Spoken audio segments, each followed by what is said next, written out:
오늘 우리에게 주시는 하나님의 말씀은 요한복음 9장 1절에서 41절입니다. 매우 본문이 길어서 그 가운데 몇 본문을 선택을 했습니다. 여러분 화면을 보시면서 저와 한 절씩 교독하시면 되겠습니다. 예수께서 길을 가실 때에 날 때부터 맹인된 사람을 보신지라.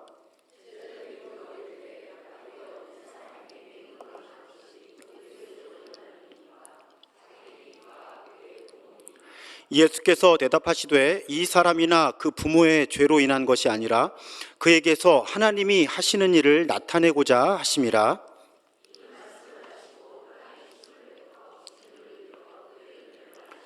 이르시되 실로암 못에 가서 씻으라 하시니 이에 가서 씻고 밝은 눈으로 왔더라.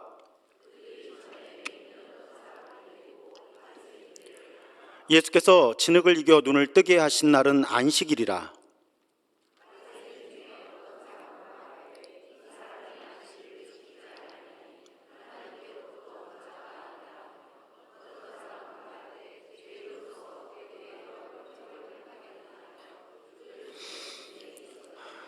예수께서 그들이 그 사람을 쫓아냈다 하는 말을 들으셨더니 그를 만나사 이르시되 네가 인자를 믿느냐. 이르되 주여 내가 믿나이다 하고 절하는지라. 아멘. 우리가 같은 일을 경험해도요, 사람마다 반응이 다른 경우가 많습니다. 그런 일들이 아주 기본적으로는 우리의 기질이 다르기 때문에 일어납니다. 한 3년 전인가요? 우리 MBTI 원하시는 분들 제가 강의도 해드리고 검사도 해드리고 해석도 해드리고 그랬어요. MBTI 이론 가지고 조금 설명을 해볼까요? MBTI 기질 가운데 설교자를 좀 곤혹스럽게 하는 기질의 차이가 있습니다. 예를 들면 우리 T 유형이라고 하죠. 사고 유형. 사고 유형들은 전반적으로 이 설교가 논리적인가 팩트에 맞는가가 우선적인 관심이 되기가 쉽습니다. 근데 이제 F라고 부르는 감정 유형을 가지신 분들은 이 설교가 내 마음에 와 닿는가, 감동을 주는가 라는 부분에 관심이 훨씬 많으신 거예요. 그래서 같은 설교를 들으시고도 어떤 분들은 내용이 없다 그러시고 어떤 분들은 너무 감동했다 그러시는 거죠. 또 반대로 같은 설교를 듣고 어떤 분들은 내용이 너무 충실하다고 하시고 동시에 다른 분은 나는 너무 건조하더라, 너무 재미없더라 이렇게 반응을 하시기도 하는 거예요. 근데 오늘 요한복음 9장에 보면 같은 경험을 하면서도 다른 반응을 보이는 사람들의 이야기가 기록이 되어 있습니다. 태어날 때부터 시각장애를 가지고 있던 사람이 그 시력을 회복하는 기적이 일어나는 거예요. 그런데 이 기적을 둘러싼 사람들의 반응이 다양하더라는 겁니다. 무엇이 이런 차이를 만들어냈을까 살펴보면 적어도 개인의 기질 차이는 아닙니다. 여러 이유가 있겠지만 가장 크게 제 눈에 들어온 부분은 같은 걸 경험했는데 신학이 다르니까 다른 반응을 보였다는 거예요. 신학이 달라서. 그 예를 들어드리려고 합니다. 신학 중에서도 어떤 신학의 차이가 다른 반응을 만들어냈을까? 우선 죄와 심판에 대한 신학이 달랐던 거예요, 사람들마다. 자, 사건의 출발점으로 가면 예수께서 제자들과 함께 그 일행이 길을 가다가 선천적으로 시각장애를 가지고 있던 사람을 만나죠. 그런데 예수님의 제자들의 질문을 보십시오. 2절에 보면 선생님, 이 사람이 눈먼 사람으로 태어난 것이 누구의 죄 때문입니까? 누구의 죄 때문입니까? 그러니까 예수님의 제자들의 신학을 알 수 있는 거예요. 이 예수님의 제자들의 신학은 고통을 받는 건 무조건 잘못했기 때문에 고통을 받는다는 거죠. 그 신학인 거예요. 그러니까 더군다나 이 사람은 날 때부터 앞이 안 보였다는 거죠.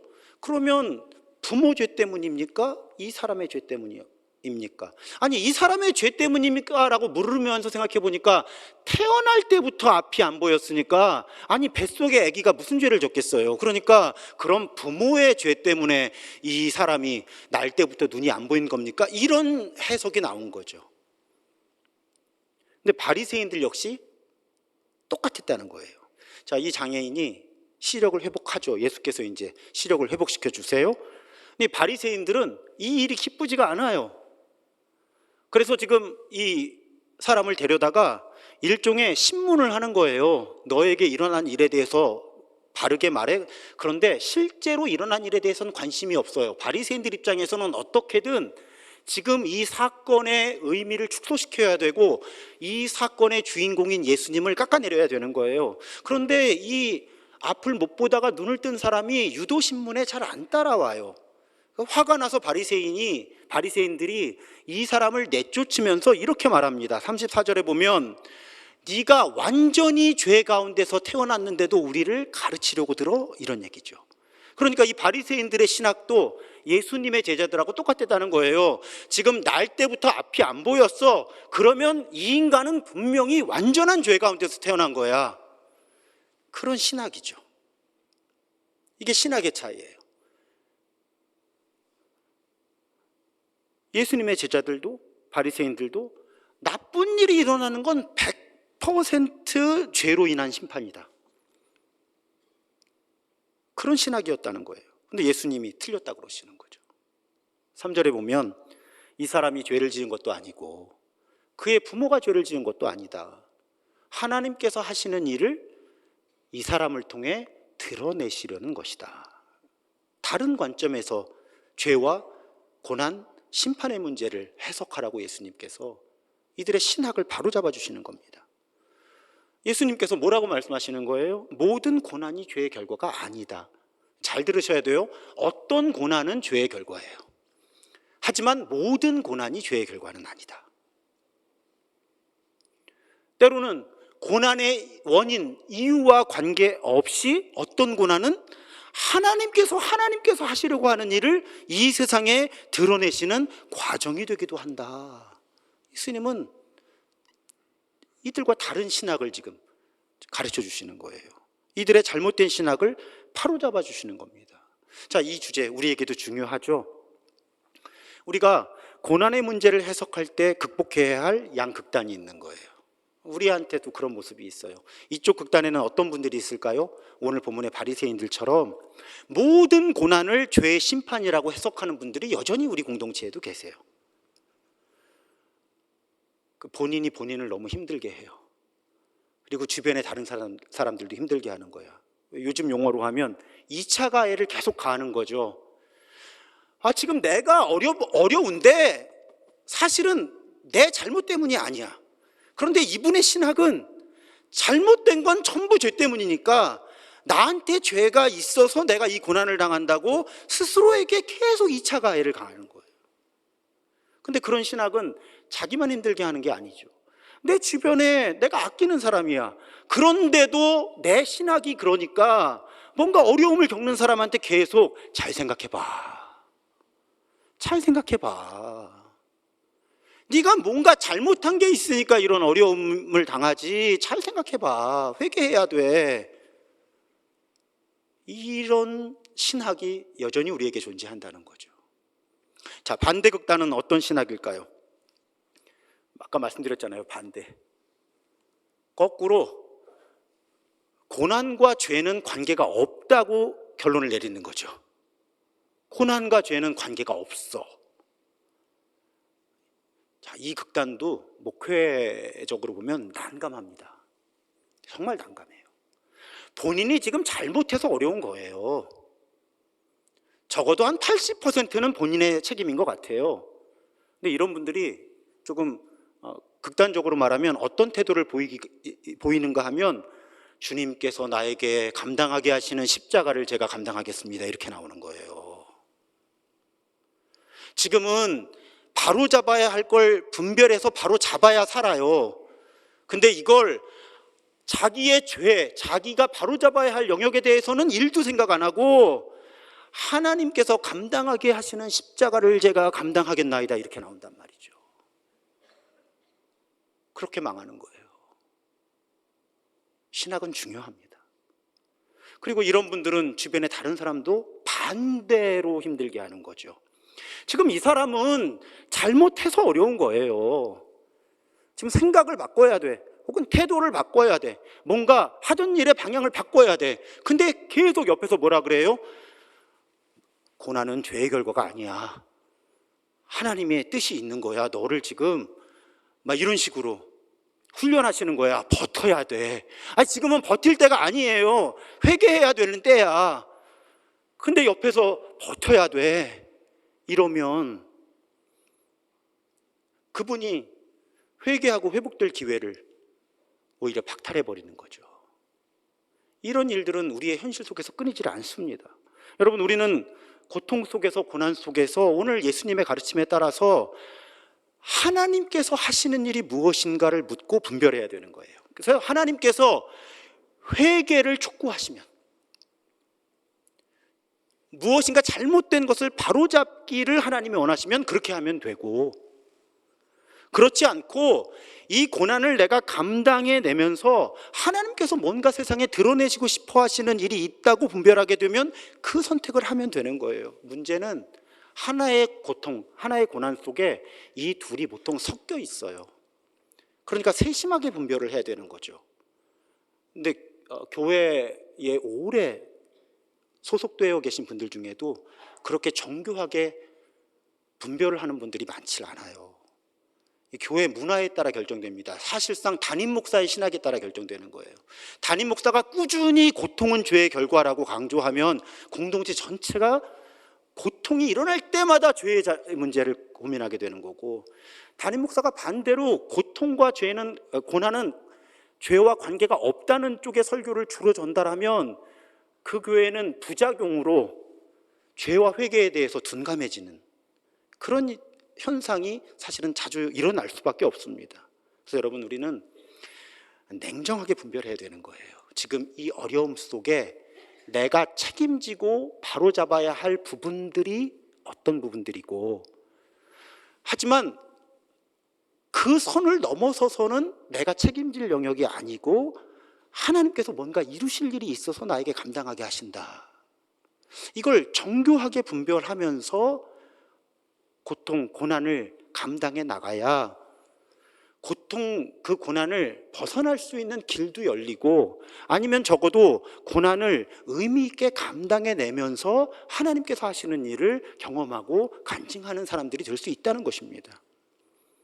그런데 바리새인들의 잘못된 신학은 죄와 심판이라는 주제에 머물질 않아요. 더 큰 문제가 하나 있었습니다. 그게 무엇인가 하면 안식일에 대한 신학이 이들에게서 성경적이질 못했어요. 이 바리새인들은 사실 하나님께서 창조의 마지막에서 안식하시고 안식일을 정하신 그 의미가 이만큼인데, 이 바리새인들은 아주 좁은 부분에만 집중했던 겁니다. 그 좁은 의미가 뭐예요? 일 쉬는 거. 그냥 딱 그것만 관심을 기울이는 거예요. 일을 쉬어야 안식일이다. 본래는 이만한 이야기인데 그 이야기를 일을 쉬네 안 쉬네로 좁혀놓은 거예요. 그러니까 지금 태어날 때부터 앞을 못 보던 사람이 앞을 보게 되는 놀라운 일이 일어났는데, 이들이 온통 무엇에만 관심을 기울이는 거예요? 예수라는 인간이 이 사람 눈을 뜨게 해준 게 일인가 아닌가, 이거에만 집중하고 있는 거예요. 이게 우리들의 율법의 일이면 이 예수라는 사람을 고발해야지. 큰 그림을 볼 수 없게 된 거죠. 신학의 문제였던 거예요. 안식일 신학의. 여러분, 안식일의 성경적인 본질, 우리 몇 해 전에 제가 무려 수요치유 예배에서 7주 동안 안식일과 주일의 의미를 설명을 해드렸어요. 다시 한번 기억을 좀 되살려 보시죠. 아브라함 요슈아 헷셀이라고 하는 아주 저명한 유대교 신학자가 있습니다. 이분이 안식이라고 하는 책을 쓰셨는데 그렇게 두껍지 않아요. 한번 읽어보실 만합니다. 여러분, 고대 랍비들은 일곱째 날에 하나님이 쉬셨다고 하는 선언에서 사실은 하나님이 쉬시면서 무엇인가 새로운 것을 창조하셨다라고 고백했다는 거죠. 그게 마누하라는 거예요. 메누하. 그러니까 엿새 동안 천지의 창조가 이루어지고 일곱째 날에 하나님이 쉬셨다라고 하는 건 아주 수동적인 의미로 아무것도 하지 않으셨다가 아니라 뭔가 새로운 현실을 창조하시면서 창조를 완성하셨다는 거예요. 그게 메누하다라고 유대교 신학자들은 구약 성경을 읽어냈다는 겁니다. 그 메누하가 좁은 의미로 보면 쉬는 거예요. 휴식하는 겁니다. 안식하는 거예요. 그런데 그 안식이 단지 생계를 위한 노동을 그만두는 것 이상의 의미가 있었다는 거예요. 자, 이렇게 생각하시면 돼요. 샬롬이라고 하는 평화라는 단어가 있죠. 히브리어로 샬롬, 우리가 평화라고 번역을 해요. 소극적인 의미와 적극적인 의미가 있어요. 소극적인 의미는 싸움이 없는 거예요. 그게 평화의 소극적인 의미예요. 근데 평화의 적극적인 의미는 단지 싸움이 없는 게 아니라 조화와 완전한 평화, 단지 전쟁이 없는 상태가 아니라 갈등이 없는 완전한 조화를 이루고 있는 상태가 적극적인 의미의 샬롬이라는 거예요. 이 메누하도 마찬가지인 거죠. 단지 생계를 위한 일을 하느냐 안 하느냐, 이건 너무나 좁고 소극적인 의미고, 하나님께서 일곱째 날에 이루시려고 했던 일은 적극적으로 이 세상에 완전한 평화를 이루시는 것, 만물이 완전한 조화를 이룬 상태를 회복하시는 것이 하나님께서 일곱째 날에 쉬시면서 새로운 현실을 창조하신 것이다 라고 유대교 랍비들은 구약을 적극적으로 해석해 왔다는 것입니다. 그래서 여러분, 안식일은 그냥 쉬는 날이 아니라 구약 성경에 창조가 완성되는 날이라고 고백했다는 거예요. 하나님의 완벽한 창조가 이루어지는 날이 안식일이다. 그래서 여러분, 예수님이 이 땅에 계실 때 복음서를 보면 많은 병자들을 고치시고 장애인들을 치유하시는데 꼭 안식일에 하세요. 그러니까 저도 처음에는 예수님이 당시 바리새인들과 율법학자로 대표되는 종교 지도자들한테 싸움을 거시는 줄 알았어요. 시비를 거신다고 생각한 거예요. 이 안식일에 대한 개념 때문에. 근데 그게 아니더라고요. 본래 안식일이 무슨 날이라고요? 창조가 완성이 되는 날이에요. 그러니까 예수님께서는 안식일에 사람들의 병을 고치시고 장애를 극복하게 하시고 여러 잘못된 현실들을 바로잡으시면서 이게 안식일의 의도야 본래, 이걸 행동으로 보여주신 거예요. 근데 바리새인들은 그 넓이를 보지 못하고 뭐가 일이냐 일이 아니냐에만 집중하는 안식일 신학을 갖고 있었기 때문에 예수님을 이해할 수 없었던 거죠. 안식일을 이해할 수 없었으니까 안식일을 하나님 뜻에 따라 지키지도 못했고, 이 일이냐 아니냐 싸우느라고 예수님을 만날 수도 없었던 거죠. 여러분, 우리 그리스도인들은 안식일이 아니라 주일을 지키잖아요. 그리고 여러분, 엄밀히 말씀드리면 성경에 주일을 거룩하게 지켜라라는 말씀은 없습니다. 아마 지금껏 주일을 지켜야 된다는 설교를 들으셨다면 안식일을 거룩하게 지키라는 성경 본문을 가지고 주일을 지키라는 설교를 들으셨을 거예요. 그런데 다른 날인데, 아예 날이 다른데, 이거 어떻게 이해하실 거예요? 어떻게 이해해 오셨나요, 지금까지? 자, 우리는 예수님께서 율법의 완성이라고 선언하셨으니까 주일이 안식일의 완성이라고 해석할 수 있지 않을까요? 그러면 안식일이 창조의 완성이라면 주일 역시 하나님 창조의 완성이라는 개념으로 접근해야 되는 거예요.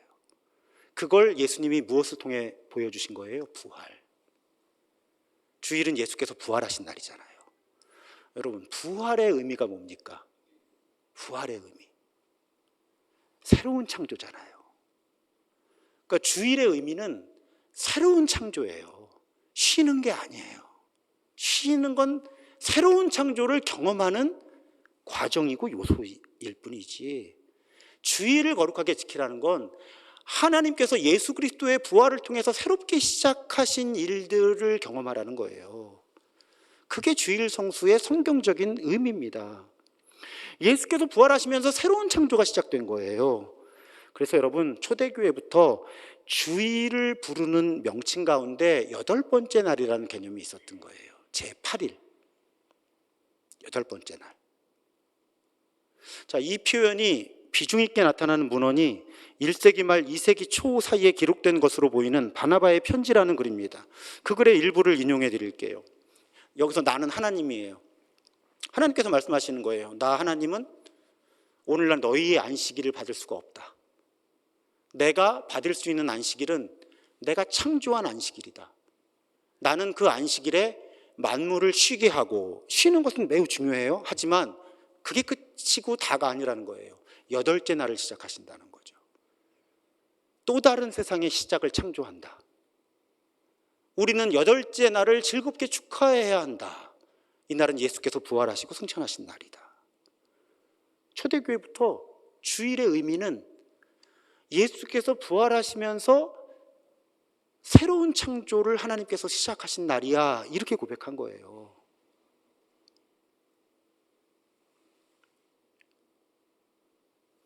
그래서 여러분, 제2의 수요일부터 부활절까지를 사순절이라고 부른다.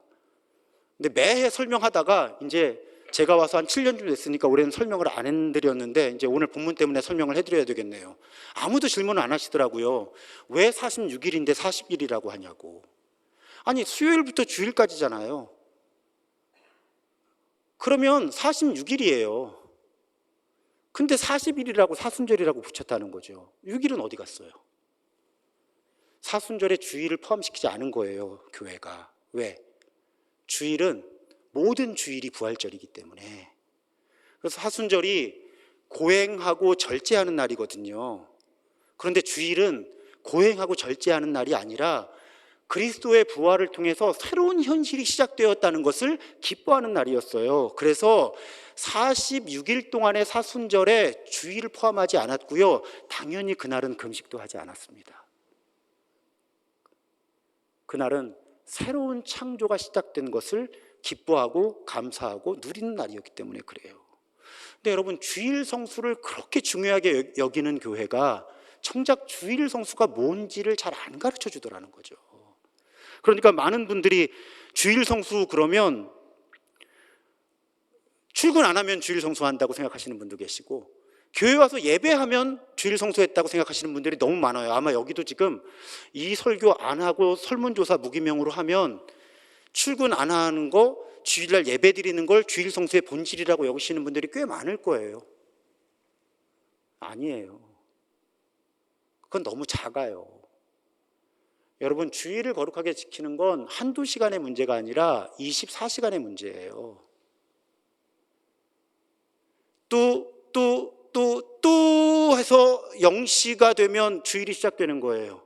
유대인들은 지금도 안식일을 그렇게 지켜요. 24시간. 근데 우리는 주일 성수를 사실은 우리 편의주의인 것 같아요. 출근 안 하고 교회에 와서 예배 1시간 드리면 주일 성수하는 걸로 쳐줬어요, 교회가. 근데 여러분, 만약에 주일 성수가 안식일을 지키는 것과 성경적으로 연결되어 있다면 그건 주일 성수의 아주 일부분일 뿐이에요. 주일은 하나님께서 예수 그리스도의 부활을 통해서 모든 것을 새롭게 하신다는 고백을 품고 하루를 지내는 거예요. 24시간. 적어도 우리 알고는 있어야 돼요. 주일을 거룩하게 지킨다고 할 때 우리가 품어야 되는 이미지가 공기가 새로워진다고 생각하는 게 제일 좋아요. 그날은 공기가 다르다. 주일은 공기가 다르다. 하나님이 새로운 현실을 창조하신다. 부활하신 그리스도를 통해 나를 새롭게 하신다. 교회를 새롭게 하신다. 우리 가정을 새롭게 하신다. 내 모든 삶의 자리를 새롭게 하신다. 온 세상을 새롭게 하신다라는 고백으로 가득 차 있어야 주일이에요. 그 고백 속에 하루를 보내야 주일을 거룩하게 지키는 거예요. 주일은 새 창조의 날이기 때문이에요. 그러니까 우리 교회에서는 이제 주일은 쉬는 날이라는 이미지보다, 틀린 건 아니에요. 하지만 주일은 쉬는 날이라고 하는 이미지보다는 주일은 새로운 창조가 이루어지는 날, 시작되는 날, 8번째 날. 그렇게 고백하셔야 되는 거예요. 그래야 성경적이에요. 그래서 나머지 6일과는 다르게 살아야 된다는 거죠. 한두 시간 예배 드리는 게 아니라 24시간을 다르게 살아야 주일을 성수하는 거예요. 아마 나중에 하나님 앞에서 저 주일을 목숨 걸고 지켰습니다 하는데 하나님이 너는 단 하루도 주일을 지키지 않았다라고 말씀하실 수밖에 없는 사람들이 우리 가운데 있을 수밖에 없다는 거죠. 그러면 새로운 창조가 우리에게 조금만 더 쉽게 풀어서 어떻게 경험될까요? 그래서 우리 교회에서는 주일을 거룩하게 지킨다는 것을 하나의 단어로 어떻게 환원을 하죠? 사랑하는 날, 사랑하는 날. 하나님은 사랑이시니까 하나님께서 이루시고 시작하시고 이루시는 새로운 현실은 나머지 6일과는 다른 사랑이어야 되는 거죠. 그래서 주일을 거룩하게 지키는 건 사랑하는 겁니다. 나머지 6일과는 다른 종류의 사랑을 하는 거예요. 그래서 6일 동안 나를 잘 돌보지 못했던 분들, 바빠서 살아내시느라고 제가 뭐라고 부탁합니까? 주일엔 좀 푹 주무시라고. 나를 사랑해 줘야지. 또 요즘에는 가족들이 같이 식사를 하기도 어렵잖아요. 주일에 가족들끼리 식사하시라고. 우리 교회 목표가 그거잖아요. 주일 오전에 이렇게 예배 드리고 나면 오후에는 아무도 의무감으로 교회에 남아있을 필요가 없는 교회. 그런 공간이 있어야 사랑하는 법을 배울 수 있거든요. 제가 어릴 때는 새벽부터 밤까지 교회에 있느라고요. 솔직히 말씀드리면 교회에 있기는 했는데 사랑하는 기회는 없었던 것 같아요. 근데 그건 성경적인 주일 성수를 벗어난 일들입니다. 주일은 사랑하는 날이에요. 나머지 6일과는 다른 차원의 사랑을 하는 날. 나머지 6일과는 다른 사랑을 나에게 베풀어주고, 나머지 6일과는 다른 종류의 사랑을 주변 사람들에게 베풀어주고, 나머지 6일과는 다른 종류의 사랑을 예배를 통해 하나님께 표현하는, 주일은 그런 날입니다. 그럴 때 우리는 주일을 거룩하게 지키는 거예요. 자, 우리는 지금까지 바리새인들이 잘못된 신학을 가지고 있었고, 그 잘못된 신학에 대한 고집 때문에 예수님이 어떤 분이시고 어떤 일을 이루시는지를 제대로 이해할 수 없었다. 그 부분을 살펴봤습니다. 그리고 이 장애인의 부모도 다른 반응을 보이죠. 근데 이 부모는 다른 반응을 보일 수밖에 없었던 이유가 두려움이었습니다. 바리새인들이 종교 권력을 가지고 있고, 그 바리새인들에게 동의하지 않으면 어떤 불이익 혹은 박해를 당할까 봐 두려워서 현실을 부정할 수밖에 없었죠. 그게 이 장애인의 부모예요. 그런데 이 눈을 뜬 사람은 다른 선택을 합니다. 이 바리새인들의 나쁜 신학을 받아들이질 않아요. 무비판적으로 받아들이지 않아요. 또 어머니 아버지처럼 두려움 때문에 마지못해서 받아들이지도 않습니다. 이 눈을 뜬 사람은 그냥 단순하게 열린 마음으로 자기 길을 걸어요. 그냥 잘못된 신학이고 이 사람들한테 잘못 보이면 내가 불이익을 당한다, 핍박을 당한다, 이런 두려움 다 내려놓고 그냥 자기한테 일어난 일과 이 일을 이룬 존재가 어떤 존재인지에만 단순하게 집중하는 거예요. 그래서 결과적으로 예수님이 어떤 분이신지 알게 되고 그 예수님을 자신의 주님이라고 고백하게 되는 거죠. 그 일이 일어나고 났을 때 예수께서 사실은 바리새인들 들으라고 이렇게 말씀을 하십니다. 내가 세상을 심판하러 왔다. 그 심판 가운데 하나가 무엇인가? 못 보는 사람은 보게 하고 보는 사람은 못 보게 하는 것이다. 바리새인들이 머리는 좋았거든요. 바로 얘기하죠. 지금 우리 얘기하는 거냐고. 맞아요. 못 보다가 보는 사람이 있고 예수님 때문에 보면서도 못 보는 사람이 있다. 오늘 본문은 우리들에게 우리가 선택할 수 있다는 것을 일깨워주는 거죠. 우리 가운데도 못 보다가 보는 사람이 있을 수 있지만 반대로 보면서도 보지 않으려고 하는 사람이 있을 수도 있다는 거예요. 여러분, 제가 이 부분을 잘 설명할 수 있을지 모르겠는데 제가 이렇게 메모를 했습니다. 자, 그러면 오늘 본문에 예수님을 믿게 된 사람이 있고 믿지 못하게 되는 사람이 있는데 차이가 뭘까? 지나친 단순하다고 생각하실지 모르지만 오늘 설교의 맥락에서는 이 부분이 중요한 거예요. 여러분, 믿고 싶으면 어떻게든 믿게 돼요. 그런데 믿고 싶지 않으면 뭘 해도 못 믿습니다. 오늘 이 바리새인들하고 이 장애인이었던 사람의 부모는 잘못된 신학, 그 신학에 대한 집착 혹은 자신의 이익 이런 것들 때문에 믿어야 한다는 마음까지 이르지 못한 거예요. 그런데 이 앞을 못 보다 보게 된 사람은 단순하게 자신에게 일어난 일과 그 일을 이루시는 분에게 집중하다가 그냥 다른 장애물들을 넘어서서 믿게 된 겁니다. 그래서 여러분, 이 현상을 통해서 저는 그런 부탁을 오늘 드리고 싶은 거예요. 여러분, 믿고 싶지 않으면 믿을 수 없어요. 그런데 어떻게든 믿음이라고 하는 길을 찾아내려고만 한다면 찾게 될 거라는 거예요. 왜냐하면 예수께서 찾게 하실 거기 때문에. 지금 이 설교를 듣고 계신 분들 가운데도 예수님을 메시아, 그리스도, 나의 왕, 나의 주님으로 받아들이지 못하는 분들이 분명히 계실 거예요. 근데 어떤 이유로든지 하여튼 지금 설교를 듣게 되신 거죠. 또 사실 우리 가운데 대다수는 예수님을 받아들이기는 했는데 자주 찾아오는 의심과 신앙의 회의 때문에 고민하시는 분들도 계실 거예요. 사실 모든 그리스도인들이 그 길을 겪습니다. 그 길을 걸어요. 근데 제가 지금 한 2분 정도를 설명해 드리려고 해요. 첫 번째 사례는 C.S. 루이스입니다. 우리에게는 나니아 연대기라고 하는 소설, 또 고통의 문제, 스크루테이프의 편지 같은 아주 신학적 통찰이 뛰어난 글들로 알려진 분이죠. 근데 여러분, 이분이 어린 시절에 어머니의 죽음과 전쟁의 참상 속에서 냉철한 무신론자가 됩니다. 신은 없다. 근데 여러분, 제가 부탁드리고 싶은 건 바로 그거예요. 냉철한 무신론자라고 결론을 내리고 사는데 자꾸 질문이 찾아오는 거예요. 정말 이것이 다일까? 그런데 이 C.S. 루이스는 그 질문 앞에 정직했던 겁니다. 그러니까 자기가 무신론자가 됐다고 해서 다른 모든 가능성을 차단하고 그렇게 산 게 아니라 자신에게서 어떤 질문이 나올 때 솔직하게 그 질문을 탐구해 나갔다는 거예요. 주변에 좋은 크리스천들이 있었죠. 그래서 도움을 준 거예요. 결국은 이 C.S. 루이스가 30 막 넘겼을 때죠. 1929년 어느 날 밤에 신이라는 존재를 받아들이게 돼요. 치열하게 지적인 탐구를 한 거죠. 그런데 그것이 영적 여정의 끝이 아니었어요. 자, 무신론자가 유신론자가 되긴 했어요. 이제 신은 존재한다. 내가 신이 존재한다는 것을 받아들이지 않을 수가 없다. 이제 너무 솔직하고 정직한 지적인 탐구의 결과 나는 신이 존재한다는 것을 받아들일 수밖에 없다.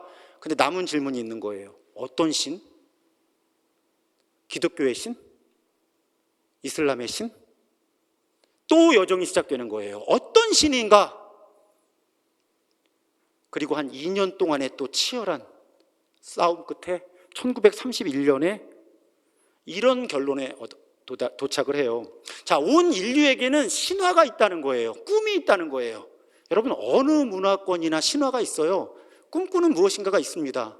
그런데 C.S. 루이스의 결론은 온 인류가 꿈꿔온 신화적인 갈망이 예수라고 하는 역사적인 존재를 통해서 실제 사건으로 성취가 되었다라는 결론을 내려요. 그래서 다 신화인데 예수는 실제가 되어서 인류의 신화를 성취했다. 성취된 신화라는 용어가 나옵니다. 여기서 예수라는 존재는 신화가 사실이 된 존재다라고 C.S. 루이스가 고백하게 된 거예요. 30대 초반에. 그런 영적 여정을 정말 솔직하게 걸어간 거죠. 내가 무신론자로 살기로 했으니까 다 소용없어가 아니라 열려 있었던 거예요. 그랬더니 그 치열한 여정의 결과 결국은 예수께서 신화를 현실이 되게 하신 분이구나. 그런 논리 싸움 속에 크리스천으로 거듭나게 되죠.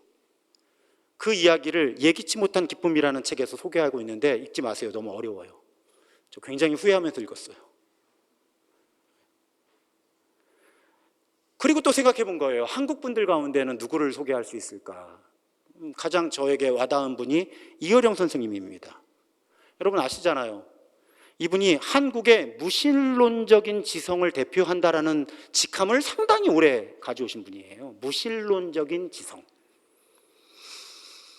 근데 이분이 치열한 어떤 영적인 탐구를 할 수밖에 없는 계기가 오죠. 그 계기가 딸의 고통이었어요. 딸이 반복되는 암, 또 실명의 위기, 게다가 그 딸이 낳은 아들은 ADHD. 그런데 딸이 미국에 있었으니까 뭐 한국에 있었다고 해도 사람 아빠가 도울 게 별로 없는 거예요. 사람 아빠가 해줄 수 있는 게 없어. 근데 딸하고 이야기를 나누고 딸하고 함께 하다 보니까 하나님 아빠가 이 딸을 버텨내게 하는 거예요, 지금. 하나님 아빠가. 사람 아빠는 딸에게 해줄 게 없는데 하나님 아빠가 이 딸을 지탱해주고 있더라는 거예요. 그래서 사람 아빠로서 무기력을 느끼면서도 하나님 아빠에 대한 고마움을 느끼기 시작한 거죠, 이효령 선생이. 그러면서 아까 말씀드린 대로 무신론적인 지성을 대표했던 분이 다른 가능성에 대해서 탐구하기 시작한 거죠. 그리고 어느 날 마침내 세례를 받으면서 내가 당신을 인정하지 않을 수 없다. 그리고 그 여정을 지성에서 영성으로라는 표현으로. 근데 이분이 참 솔직했던 분이에요. 아까 화면에서도 어느 무신론자의 기도라는 자막을 보셨는데 이분이 계속 자기를 어떻게 규정했는가 하면 지성과 영성 사이에 문지방을 넘나드는 사람이라고 규정하면서 본인처럼 지성과 영성 사이를 오갈 수밖에 없는 수많은 사람들에게 도움이 되는 이야기와 글들을 써낸 거죠. C.S. 루이스와 다르지만 같은 결이죠. 어떤 면에서 솔직했다는 거예요. 내가 한국을 대표하는 무신론자인데 하고 닫아놓지 않았다는 거예요. 내가 열심히 공부했더니 무신론이더라 닫아놓지 않았다는 거예요.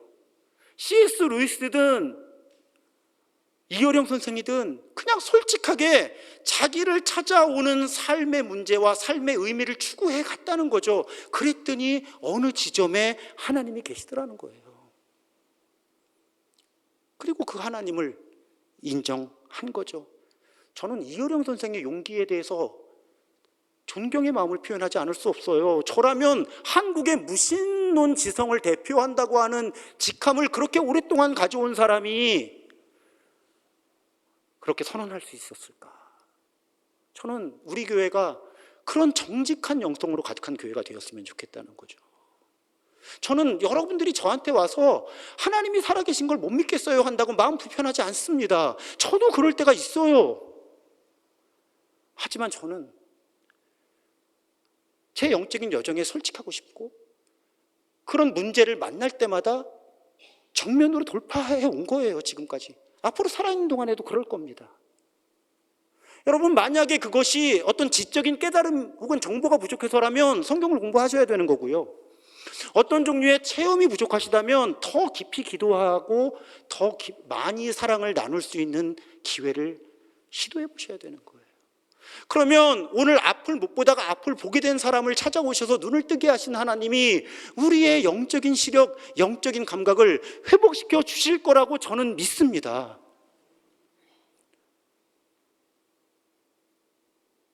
우리 가운데 누가 죽는 날까지 내 믿음은 절대로 흔들리지 않을 거야 라고 자신할 수 있겠어요?